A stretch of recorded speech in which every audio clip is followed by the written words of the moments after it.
Hey guys, I hope that you guys are doing amazing wherever you are in the world. My name is Shikha and I welcome you to my channel. I appreciate all the support that you guys have been sending my way and all the different comments and subscriptions and love that you guys have been sending my way. I really appreciate it. In this video, I wanted to speak to you guys about how INFJs have this tendency to not want to leave anyone behind. Even from when I was a very young INFJ, I had this thing where if there was a colleague of mine, a classmate of mine, not a colleague, a classmate of mine who was being ignored by everyone else, who was always sitting by themselves, who was always eating by themselves, who was maybe a little bit uncool and everyone ignored them, all of that stuff. Even then, I had this feeling that I can't do that to them, of course, first of all, and also I can't leave them behind. So I would go to that person and hang out with them and sit with them and talk to them and kind of try to include them into conversations, even though they were really shy a lot of times or they were afraid of all the other different people. And for some reason, even though I wasn't the cool kid of the class at all, because I went in and I started talking to this person and I started laughing at their jokes, because a lot of them were really funny and had a lot of talents and skills, and I was like, wow, you're really good at this. And so once I started kind of including them, and other people saw their beauty, they saw their goodness, their ability to give to us in a way that they had never seen before, they would start including these people as well. And so eventually I lived, or I was in a class where no one was left behind. No student, no matter how, if you were shy, no matter if you were big, no matter if you were skinny, no matter what you were, and if you were uncool in any way, whatever uncool means, I would always make sure that they were pulled into the rest of the class. They were pulled into the rest of society, if you want to call it, right? And I still do this as time goes on, even right now when I walk around and I see someone who's by themselves and who is kind of ignored by everyone else, perhaps, or they're too shy to kind of come into the rest of the group, or perhaps they're afraid that they're not good enough, whatever it might be. There's so many weird things that affect human beings that I go up to this person, even if I don't know them. I really don't care if they're a stranger. My main priority with this is to make sure that they're included into humanity as a whole, kind of thing. So that I go up to them, I talk to them, I'd introduce them to some people that I know. I tell them about the different things that are going on. I'll show them the different places that I like to go visit, the different foods I like to eat.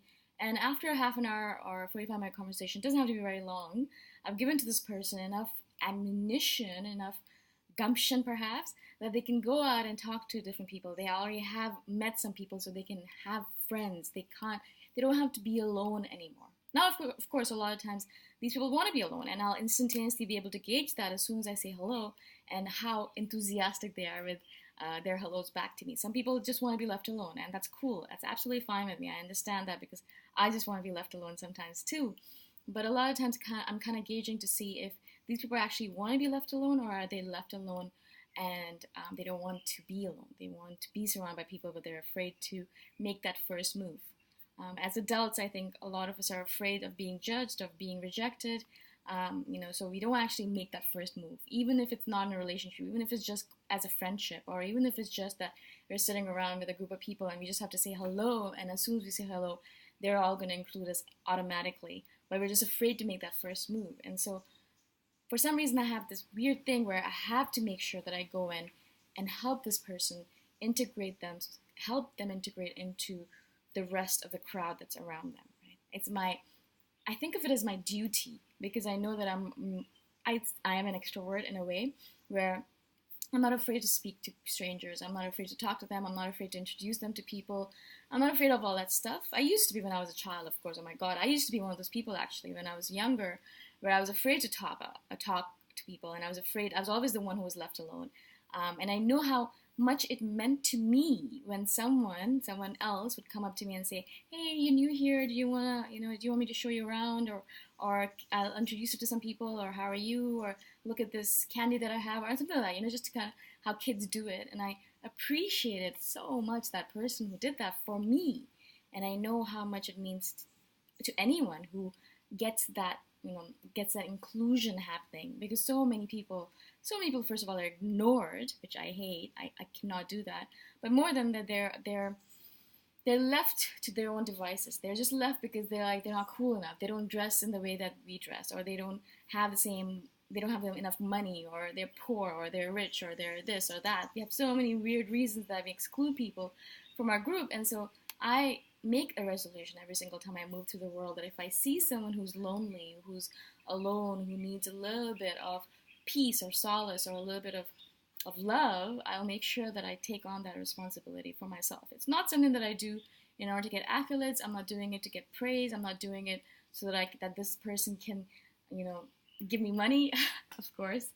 I'm just doing it because I know that it's a necessity in this world where loneliness is an epidemic of sorts, where there's so many people who are by themselves all the time, especially as you get older and older.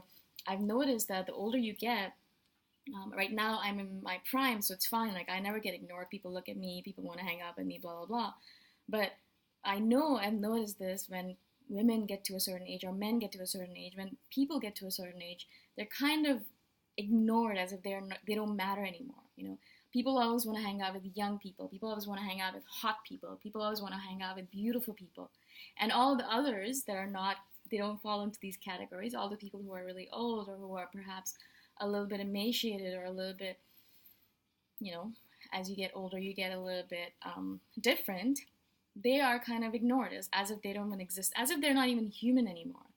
And so I've had a lot of older people who I go up to and talk to and, give them food or just have a conversation with them. They always say the same thing to me. They're like, it's nice that you're coming to talk to us, because as I get older, I notice that people ignore me. They look at me as if I don't even exist. As if I'm invisible. And that every single time an older person says that to me, my heart squeezes with pain, because I think to myself, that's so sad. Because they're the ones who have the really good stories. They're the ones who've gone through life, and they have all these amazing wisdom to share with us. They have so much to share with us, so much to talk to us about, so much goodness that comes from them. And how can we ignore them? How can we think that only beautiful people matter, or only young people matter? How can we even say that, right?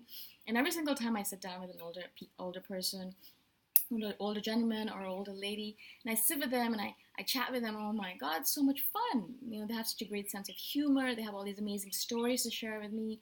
There is just a lot. I get a lot out of it. And so I never think that, I'd ever ignore them. But I know that the world works this way, right? And as I know that the world works this way, I take it on as one of my priorities. I think of it as like one of those things that I want to do in order to, as I said, make the world a better place in a little way. Right? It's a tiny way. It's not a big thing. It's not going to change the world. It's not going to cure cancer, right? But what it will do is alleviate the loneliness of this one particular person. And it matters. That really, really, really matters. At least it matters to me. Right? And so once I leave them happier, and they always come back to me after and say, oh my God, thank you so much. As soon as you spoke to me, I felt so much better. And as soon as they feel better, they're not hiding themselves anymore because they don't feel terrible about themselves. They shine, they shine and they glow. And instantaneously, I'll see the next day, they're surrounded by people. They're all of these friends that are talking to them, or new friends, or newly anointed friends. I don't know if they're like friends or acquaintances, right? And so I never have to talk to them again. I mean, I do, of course, say hello, but I know that I have kind of brought them back in again, and that people are going to be talking to them again. And I see that they're always surrounded by people, and they're a little bit more relaxed. They don't feel as lonely anymore, or as invisible, and they've changed just with this one tiny conversation. I see this happening over and over and over again. So I'm not saying that this is a one-off thing. I see this happen over and over and over again with people, right? So I know how powerful it can be. And so I wanted to share this with you guys because you probably do the same thing as an INFJ, is that we have this tendency not to leave anyone behind. Even as a child, as I said, I did the same thing in my middle school. I did the same thing in my high school. Did the same thing in university. I always wanted to hang out with those people who were the outcasts, who were the ones who were ignored, who were the ones who were perhaps not as cool as everyone else, and so they didn't have as many friends, who were alone. I wanted to hang out with those people. Because the people who have friends already, right? The people who are extroverts, they don't need any help from me. They don't need me to be friends with them. They already have enough friends, right? Why would I waste my time on them, right? So I want to be friends with those people who are the outcasts, who are the ones who are by themselves and who are lonely, because then they will have at least me as a friend, right? At least me as a friend. And usually, weirdly enough, I ended up being one of the cool kids in the class. So if I talked to someone, that meant that everyone else wanted to talk to them as well. It's a weird thing. I don't know why. Even right now, it's the same thing. When I speak to someone or when I include someone, all of a sudden that person becomes best friends with everyone else that I know, because all of a sudden they've been kind of included into the, again, I hate saying this, the cool group, but that's how it is. This world works that way. You know what I'm saying? Not that I'm saying I'm cool in any way, shape, or form, but because I'm young and because I'm extroverted, because I can make friends easily, I think it's easier for me to be surrounded by people and to have a lot of friends. Again, nothing to do with the fact that I have anything great to offer to the world. It's just the way it is, right? And I know as I get older, maybe in my 40s or something, people will start ignoring me. That's totally fine, because that's the way it is, right? That's the way of the world. But I'll still make sure that I include those people who are shunned by society, the outcasts, the people who are lonely. You can see the loneliness in their eyes and their body language and the way they move through the world. And as soon as I see that, instantaneously something snaps in me, and I think to myself, okay, even if I have 10 minutes right now, only 10 minutes, I have to make sure that I include this person and I talk to them, and I make sure that I make them realize that they're not alone, that I see them. Even if there's no one else who sees them, I see them, because it's important for them to know that. Because just the fact that I see them and I'm happy to see them and I get pleasure from being around them, I think that in itself will change a lot of their perspective on the planet, right?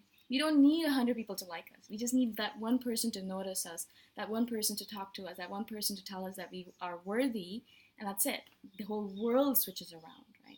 And so we take on, as INFJs, we take on that role of letting that person know that they're valuable no matter who they are. They are needed in this world no matter who they are. They are loved in this world no matter who they are, right? And so we bring them into the fold again, where before they might have been outcast into the outside world, where they are alone and lonely and wanting, right? And you can tell that in their, as I said, in their body language and in the way they look at the world, right? So I wanted to share this with you guys because it's really important. I really want to share this with you guys because it's really important that you guys don't stop doing that, right? There's not a lot of people on this planet who are going to do that, right? INFJs are one of the few types, I think, which will take on this role or responsibility. And it's okay, it's fine. I think that's one of the reasons I think we exist, is because we don't really care about the rest of the world. We want to do this, what is right, and what is right in this situation is to include this person, to talk to them, to bring them back into the fold, to love them, to show them love, to show them inclusion, to show them that they are worthy, right, of love, of inclusion, of everything, right? And so we take on that role, and it's important that we take on that role because it's important for these people to be shown that they're not invisible.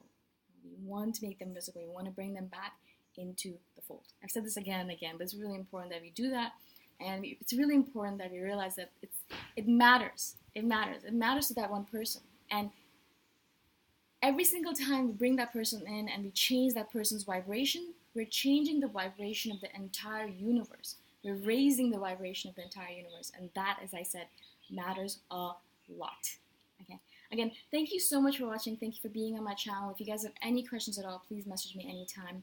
And these are just my ramblings, my own thoughts. So if you guys have any alternative way of looking at things, let me know. I'm always looking to hear from you guys. And I shall see you guys in the next video. Bye for now.